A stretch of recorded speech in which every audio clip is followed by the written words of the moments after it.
ननु प्रधान पुरुषोर अंतर से कृतकत्वाद अनित्यत्वम्। यदि बुद्धि ही और अपर दोनों देने वाली है फिर तो प्रधान और पुरुष का अंतर जो भेद है जो बुद्धि कर दे रही है वह कृतक होने के नाते वो अनित्य हो जाए। तत्कृत से मोक्ष से अनित्यत्व से अतः तन्निमित्त जो मोक्ष है वह भी अनित्य हो जाए। उत्पाद्य होने के कारण से बुद्धि के द्वारा विवेक से आप उत्पन्न करेंगे तो विवेक के द्वारा बुद्धि क्या कर रही है? सत्य और पुरुष की अन्यता माने भेद को उत्पन्न कर रही है। यदि उत्पाद्य होने के कारण से कृतक हो गया, कृतक होने से अनित्य हो गया, अनित्य होने से मोक्ष ही अनित्य हो जाएगा। कि व्यक्त अव्यक्त ज्ञ विज्ञानात् ये तो कहा मोक्ष। व्यक्त अव्यक्त और ज्ञ का भेद स्पष्ट बोध हो जाए और वो बोध उत्पन्न किया जा रहा है, बुद्धि उसको उत्पन्न करेगी उस बोध को, तो अतएव अनित्य हो ही गया मोक्ष। अतः विशिनष्टि तगत नहीं भाई। परिणामों के सहित प्रवृत्ति प्रधानम स्वीकारम अन्यत, प्रधानम सविकारम अन्यत अहम च अन्य। प्रधान जो है अपनी विकार व्यक्त समस्त के सहित अलग है और मैं जो पुरुष हूं वो अलग हूं। इति विद्यमानम एवं, ये पहले से विद्यमान है, ये भेद कोई पैदा नहीं किया बुद्धि ने। विद्यमानम एवं अंतरम भेदम अविवेकेन अविद्यमान इव, जो अविवेक कारण से अविद्यमान के समान था उसको क्या कर दिया? बुद्धि बोधयति, उसको विवेक द्वारा बोध करा रही। विद्यमान को ही बोध करा देने से उत्पन्न कुछ नहीं हुआ ना, विद्यमान का ही बोध करा दिया। जैसे आप दशम स्तंभ में कहते हो दशम तो विद्यमान था ही, ये तो है नहीं कि दशम मर गया था और उसको बाद में आपने जिंदा करके दे दिया। उस विद्यमान को वो अविद्यमान के समान समझ गए और कह रहे दशम मारा, दशम मर गया, ऐसा दुखी थे। और आपने क्या किया? उस विद्यमान दसवें को ही बोध केवल कराया, अविद्यमान दसवें को उत्पन्न नहीं किया, है ना। इसे विद्यमान जो था वो जो अविद्यमान के समान हो गया था अविवेक की वजह से, उसको विवेक जागृति करता हुआ विद्यमान वस्तु को ही बोध करा देने से या उत्पत्ति कुछ भी नहीं, अतएव अनित्यता दोष नहीं है। न करोति बुद्धि बोधेति केवलम न करोति, ये न नित्यत्व, जिसके आधार पर आप अनित्यत्व लाना चाह रहे हो वो नहीं हो सकता, क्योंकि बुद्धि वहां कुछ उत्पन्न नहीं कर रही है, केवल बोध करा देती है।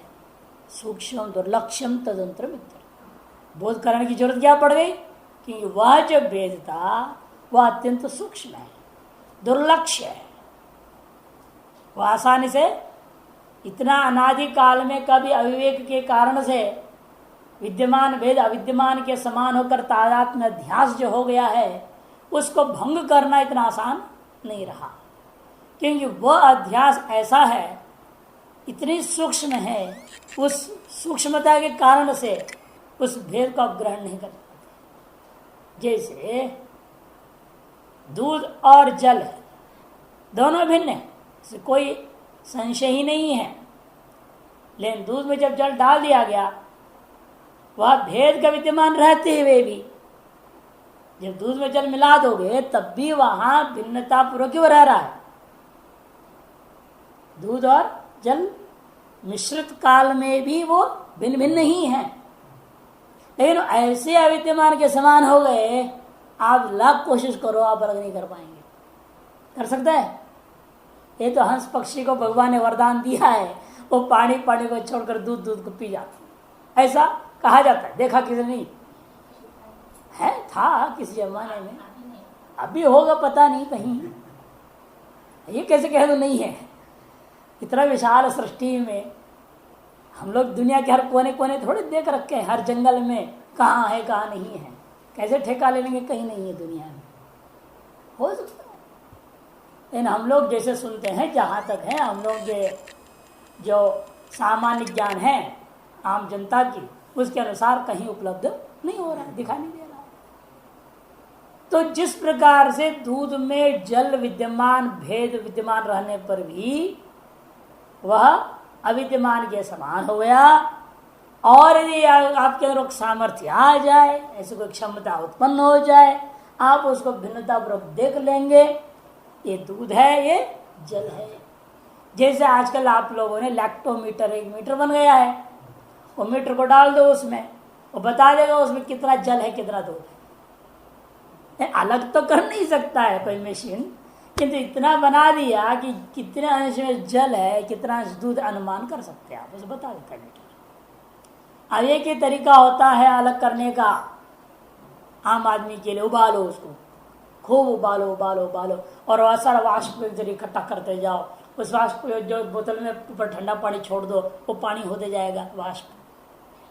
अगर दूध दूध रह गया तो पानी पानी अलग हो गया। वैज्ञानिक तरीके से आप अलग कर सकते हो। तो विद्यमान भेद को ही अविद्यमान के समान जो अनादिकालीन अविवेक के कारण से, यथातथ अध्यास के कारण से जो भाषित हो रहा है, उसको बुद्धि केवल बोध करा देती, नहीं नहीं भाई ये अविद्यमान जैसा भेद लग रहा है, वास्तव में विद्यमान है, पहले से ही है। प्रश्न उठा, यदि विद्यमान है पहले से भेद तो हमें क्यों नहीं दिख रहा है? तब जवाब दिया कि वो सूक्ष्म है, दुर्लक्ष है, इसलिए हमें वर्तमान में भाषित नहीं होता है। इस प्रकार से तदेव कर्णान विभज्य विशेष अविशेषान ग्राह्यान विभजते, पहले कर्णों का विभाजन करके समझा दिए, और अब उन कर्णों के द्वारा ग्राह्य जो विशेष और अविशेष है उनको भी विभक्त करके बताना चाह रहे हैं। तन्मात्राण्य विशेषास तेभ्यो भूतानि पंच पंचभ्यः एते स्मृता विशेषाः शांता घोराश्च मूढ़ाश्च। तन्मात्राणि अविशेषाः, जो पूर्व में कहा गया था विशेष शब्द से, अविशेष क्या है? वो तन्मात्रा।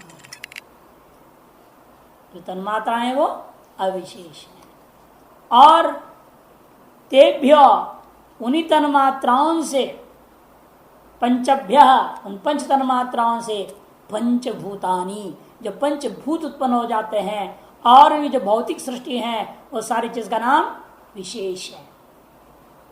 एते स्मृता विशेषाः, इन्हीं को विशेष शब्द से कहते हैं। क्यों इनको विशेष शब्द से कहते हैं? विशेष का मतलब है उपभोग की योग्य, अविशेष मने सामान्य हम इंद्रियों के द्वारा उपभोग के योग्य नहीं है। उपभोग के योग्य का नाम विशेष, और जो उपभोग के योग्य नहीं है वो अविशेष। इसलिए विशेष कैसे हैं? सुख दुख मोहात्मक है। शांता घोराश्च मूढ़ाश्च, घोराश्च मूढ़ाश्च, दो चकार यहाँ पर सुनाई दे रहा है, शांता घोराश्च मूढ़ाश्च। एक चकार तो समुच्चयार्थ है, प्रत्येक वस्तु में तीनों ही भाव रहते हैं। एक का अभिभूत है, दो अभिभूत है तो एक उद्भूत रहेगा। इस प्रकार से है वो समुचित होकर के तीनों ही प्रत्येक में रहते हैं। और एक चकार हेतु अर्थ में ले लेना है, एक चकार हेतु अर्थ में और दूसरा चकार समुच्चय अर्थ में। तन्मात्राणि थी, शब्दादि तन्मात्राणि सूक्ष्माणि, ये शब्दादि तन्मात्राएं वो अत्यंत सूक्ष्म विषय हैं। कहते इनको सूक्ष्म क्यों मानते हो? और मात्र शब्द का प्रयोग करने का मतलब यही है, तन मात्र, अर्थात उपभोग करने योग्य नहीं। समय क्या कर न चैशाम शांतत्वादिरस्ति, इनमें शांत घोर मूढ़ भाव, सुख दुख मोह भाव नहीं है। क्यों? उपभोग योग्य विशेषः इति मात्र शब्दार्थ, कि उपभोग के योग्य ही विशेष कहा जाता है, वो ये नहीं है। न उपभोग योग्य विशेषः, उपभोग के योग्य विशेष नहीं है, इसलिए इनका नाम अविशेष हो गया।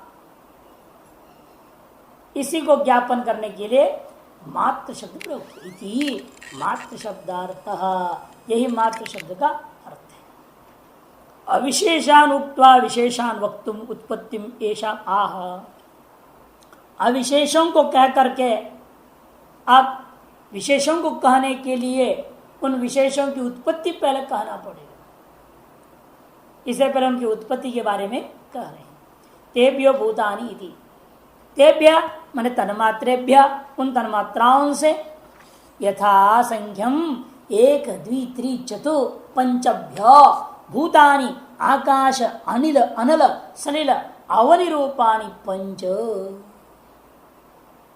पूरे वेदांत की प्रक्रिया है ये कि हमारे यहाँ विभाग कर देते हैं, उसको फिर 8 विभाग कर दिया और एक भाग इसको उससे जोड़ दिया, ऐसे व्यवहार करते ना पंचीकरण। इतना इनका कहना है भी यहाँ गुण मिश्रण है। पहले एक आकाश था, उस आकाश से एक आकाश तन्मात्र मैंने शब्द तन्मात्रा थी, और शब्द तन्मात्रा से आकाश पैदा हो गया। फिर क्या हुआ?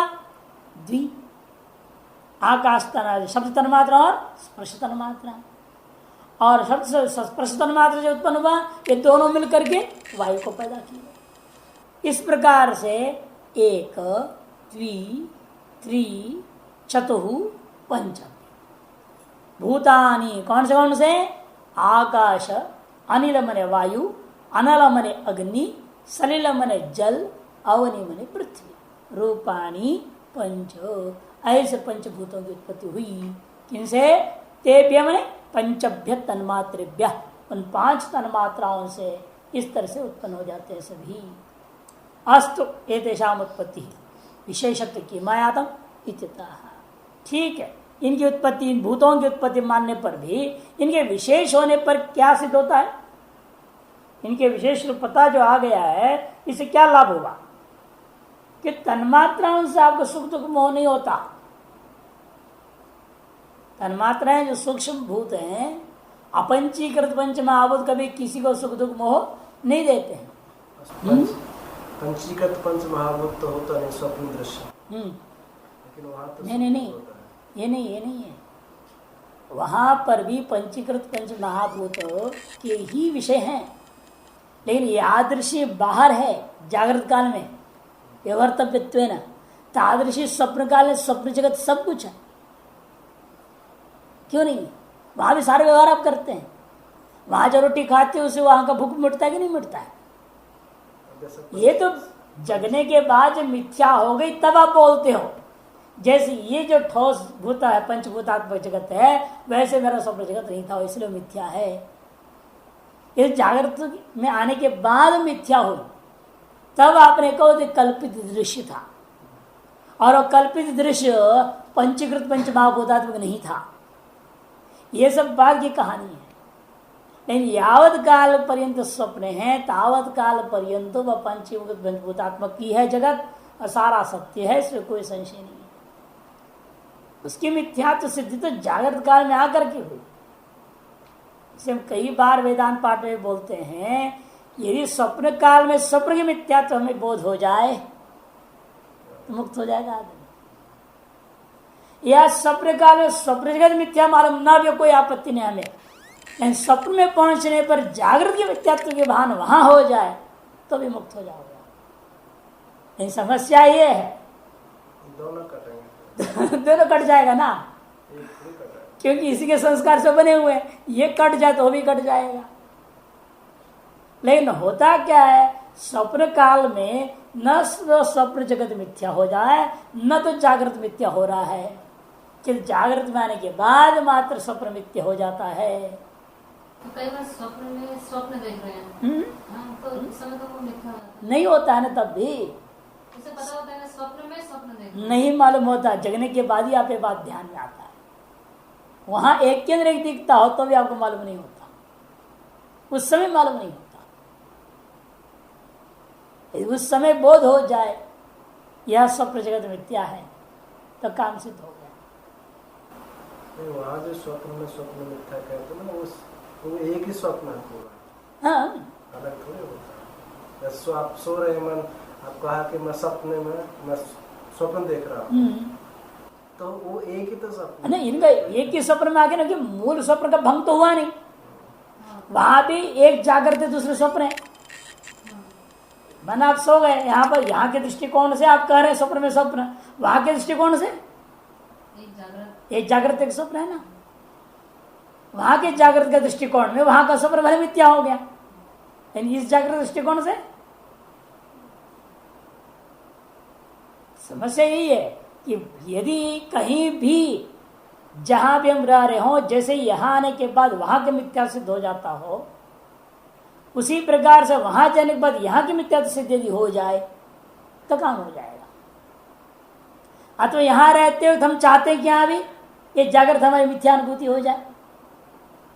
अब क्या हो रखा है, आपको जागृत सत्य है ये भान हो रहा है ना, इसकी मिथ्यात्व के लिए आप लगे हुए हो या नहीं। उसी प्रकार से स्वप्न जगत में, स्वप्नकालीन जगत तो स्वप्न में ही यदि मिथ्या हो जाता तो भी मुक्त हो जाते हैं, लेकिन न तो वहां हो रहा है, वहां प्रयास भी नहीं कर पाती, इतनी बुद्धि भी नहीं होती वहां। यही प्रयास होता है।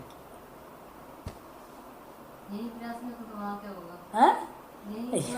यही प्रयास गड़बड़ा रहा है, यही प्रयास कमजोर है, तो वहां कैसे उसका संस्कार काम कर जाएगा। स्वप्न में विचार हो तो फिर वो क्या उसको स्वप्न थोड़ी कहेंगे। हम बहुत बार हमारे साथ ऐसा होता है कि आप नहीं, बहुत पहले जब थोड़ा पढ़ते थे तो पूरी रात हम चिंतन में निकल जाते। नहीं, रात निकल जाता है, फिर सुबह जैसा सुबह वही आ जाएगा।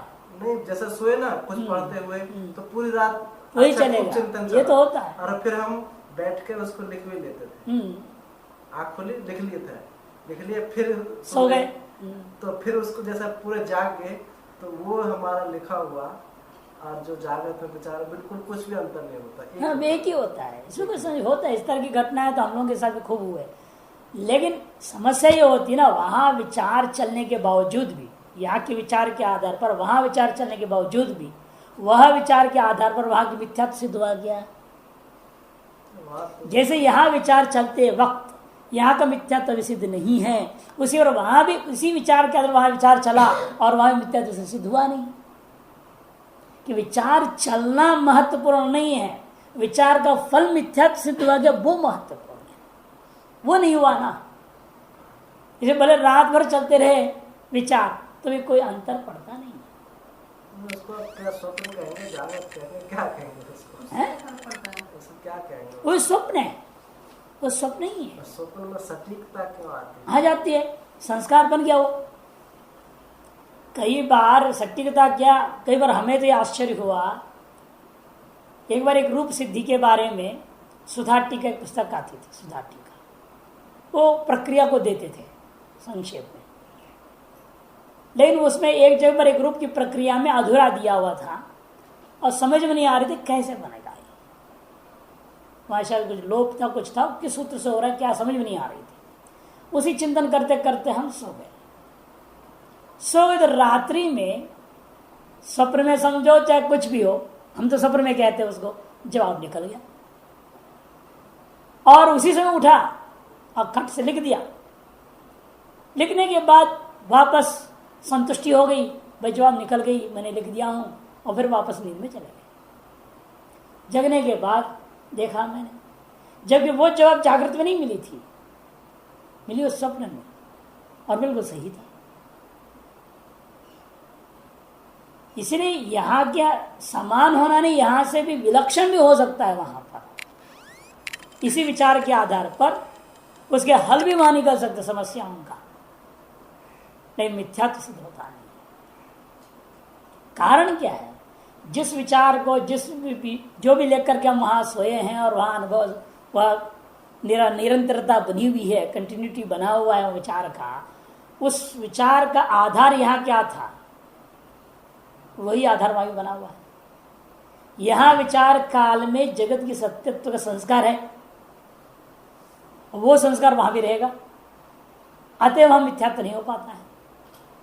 इसी चक्कर के वजह से कि जितना भी हम लोग प्रयास करते हैं, लोग कहने के लोग कह देते हैं इस स्वप्न में भगवान का उपदेश हो जाएगा तो मुक्त हो जाएंगे, नहीं होता। शास्त्रीय सिद्धांत विचार करके देखेंगे तो असंभव है। तो प्रश्न उठ रहा है कि पर इनके विशेषत्व किम आयतम, इनको विशेष मानने पर क्या सिद्ध होता है। इसके उत्तर में कहते एते स्मृता विशेषायति, इनको ही लोगों ने विशेष नाम से कहा है। क्यों? कुतः शांता घोराश्च मूढ़ाश्च। चकारो एको हेतु द्वितीय समुच्चय। एक चकार हेतु में, क्योंकि इस अर्थ में लेना, क्योंकि ये जो 5 भौतिक सृष्टि है ये क्या कर रहे हैं? ये हमें सुख अथवा दुख अथवा मोह को देते हैं। यस्माद् आकाशादिषु स्थूलेषु सत्व प्रधानतया केचिच्छान्ताः सुखाः प्रकाशाः लघवः केचिद् रजः प्रधानतया घोरा दुःखा अनवस्थिताः केचित् तमः प्रधानतया मूढ़ा विषण्णा गुरवः। क्योंकि आकाश आदि स्थूल पंचमहाभूत जो हैं और उनके जो कार्य कैसे हैं, इनमें से कुछ कार्य सत्व प्रदान होकर आपसे संबंधित होते हैं तो आपको शांत वृत्ति प्रदान करते हैं, सुख प्रदान करते हैं, वस्तु को प्रकाशन में उपयोगी हो जाते हैं और सदा ही वो लोगोभूत होते हैं। और कुछ विषय कैसे हैं, रजब प्रदान होकर के आपसे संबंधित हो जाते हैं तो घोराहा, वो घोर होते, घोर का मतलब दुख का अनुभव कराते हैं। अनवस्थिताहा, वे चंचल होते हैं। और कुछ पदार्थ तम प्रदान होकर के आपसे जब संबंधित होते हैं तो मूढ़ भाव को प्रदान करेंगे, अर्थात विषण्णा, विषाद स्वरूप और मोह रूप होकर के गुरव अत्यंत भारी होते हैं। ते अमी परस्पर व्यावृत्या अनुभूयमाना विशेषा स्थूला उच्चन्ते। ये 5 भूत परस्पर पृथक पृथक रूप से शांतत्वादि भाव से अनुभव किए जाने के कारण इनको विशेष और स्थूल शब्दों से कथन किया गया है। तन्मात्राणि तो असमदादि भी परस्पर व्यावर्तानी नानुभूयन्ते। और तन्मात्राएं कैसी है, हम लोगों के द्वारा उनको अलग अलग करके स्पष्ट रूप में अनुभव नहीं किया जाता है। जैसा हम लोग अनुभव करते हैं, ये जल है, ये पृथ्वी है, ये अग्नि है, ये वायु है, हम अनुभव कर रहे हैं स्थूल भूतों को। अलग करके 5 भूतों की जो अनुभूति जैसे होती है यहाँ, वैसे हमें तन्मात्राओं की कभी अनुभूति नहीं होगी। अतएव उनको अविशेष करते इति अविशेष है सूक्ष्म उच्चन्ते। इसे उनको अविशेष और सूक्ष्म शब्दों से कह दिया गया है। तन्मात्रा में आकृति नहीं बनेगी, नहीं बन सकती। स्थूल भाव में आए बिना आकृति कैसे होगी? नहीं देगी। दिखाई कि किसी भी प्रकार का हमारे ज्ञानेंद्रियों का विषय नहीं बन पाता है कि शास्त्र के आधार पर इन स्थूल जगत कारण रूपेण आपके मन अहंकार बुद्धि ग्रहण कर लेती है। इसे पहले कहा अंतःकरण क्या है, परोक्ष विषयों को भी ग्रहण करने वाली होती है, इसलिए कहा ये सब परोक्ष विषय है। अपंचीकृत पंच महाभूत जो तन्मात्राएं, इनको आप शास्त्र के आधार पर अनुमान के आधार पर आपका मन अहंकार और बुद्धि मिल करके निर्णय ले सकते हैं कि ये चीजें हैं संसार में। ये ना होते तो स्थूल कहां से आता? जैसे अग्नि ना हो तो धुआं कहां से होता? अतः धुआं दिखाई दे रहा है तो मतलब वहां अग्नि है। इसे परोक्ष वस्तु का अनुमान कि जिस प्रकार से मन अहंकार बुद्धि ने कर लिया, उसी प्रकार इन तन्मात्राओं का बारे में भी स्थूल जगत को देखते हुए अनुमान कर लेना है। विशेषाणाम अवांतर विशेषण महा, उन विशेषों के भी अवांतर विशेष तक जाना पड़ेगा। जैसा आपने बताया पंचदशी में क्या है, स्थूल शरीर तक लाए थे ना पंचकोश विवेक में, उसे ये भी देखिए स्थूल शरीर तक लाना है। इसके बिना विवेक हो नहीं सकता। जब तक स्थूल शरीर का मोह भंग नहीं कर पाएंगे तब तक विवेक होता ही नहीं। पंचदशी में कौन से प्रकरण कहीं रहा है कि जैसे जो व्यवहारिक सत्ता है ये तो पंचीकृत पंच महाभूत की है और जो प्रातिभाषिक है वो अपंचीकृत का होता है? ऐसा नहीं है, सिद्धांत में ऐसा नहीं है। एक समझाने के दृष्टिकोण से कह सकते हैं, लेकिन वास्तव में ऐसा नहीं है। कि ये प्रातिभाषिक जगत, जैसा हमने रज्जु में सर्प देखा तो प्रातिभाषिक सर्प क्या अपंचीकृत पंच महाभूत है? अपंचीकृत पंच महाभूत का विषय है तो आपका चक्षु का विषय नहीं बन सकता हो। चक्षु ने सर्प को कैसे देख ली? उसकी सूक्ष्मता और अविद्यमानता आदि जिसके साथ हमारे इंद्रियों के साथ संस्पर्श आदि व्यवहार के योग्य न होने से कह दिया। जैसे तन्मात्राएं जैसे पंचभूत सूक्ष्म होते हैं वैसे ये भी हैं, इनको हम पकड़ नहीं सकते। रज्जु का सर्प को कोई पकड़ नहीं सकता। व्यवहारतव्यता के अभाव को लेकर कह दिया जा सकता है, लेकिन वास्तव में ऐसा नहीं। सूक्ष्म माता पितृजा सह प्रभूत स्त्रिदा विशेषा स्यु सूक्ष्मस्तेषां नियता माता पितृजा निवर्तन्ते। कहते हैं त्रिधा विशेषा स्यु, जो विशेष है वह 3 प्रकार के होते हैं। 3 प्रकार का है विशेष। एक तो सूक्ष्म शरीर है, दूसरा स्थूल शरीर है, तीसरा बाह्य घटपटादि जगत है। इस तरह से भेद इनको लेते हैं। सूक्ष्म शरीर, माता और पिता से उत्पन्न शरीर, तथा प्रभूत माने महाभूत। और महाभूत का तात्पर्य महाभूतों का कार्य घटपटादि सारा जगत। इस प्रकार से 3 भागों में समझना। प्रभूत ही सह, प्रभूत ही मने प्रकृष्टभूत, प्रकृष्टभूत मने महाभूत, जो पंचीकृत पंचमहाभूत, जो स्थूल जगत सीधे सीधे कहो, घटपटादि ये संसार 3 ही है विशेष में। 3 भागों में सारा आ जाएगा, क्योंकि इन्हीं 3 के आधार पर तो बंधन है। सुख शरीर के कारण से पुनर्जन्म सिद्धि, स्थूल शरीर में ही सुख दुख मोह, और इन सब का कारण होता बाह्य जगत, जिसके संबंध की वजह से सुख दुख मोह होता है। इसे 3 भाग में मान लेना है स्थूलों का, विशेषों का। सूक्ष्म नंबर 1 सूक्ष्म शरीर है ये, दूसरे में माता पितृजा, माता पिता से पैदा हुआ यह स्थूल शरीर, और तीसरे में पंचीकृत पंचमहाभूत अर्थात जो है सम्मिश्रित गुण विशिष्ट, गुण मिश्रण विशिष्ट जो भूत है घटपटादि जगत, तो ये हो गया त्रिधा विशेषा स्युः। इस 3 प्रकार का विशेष समझे।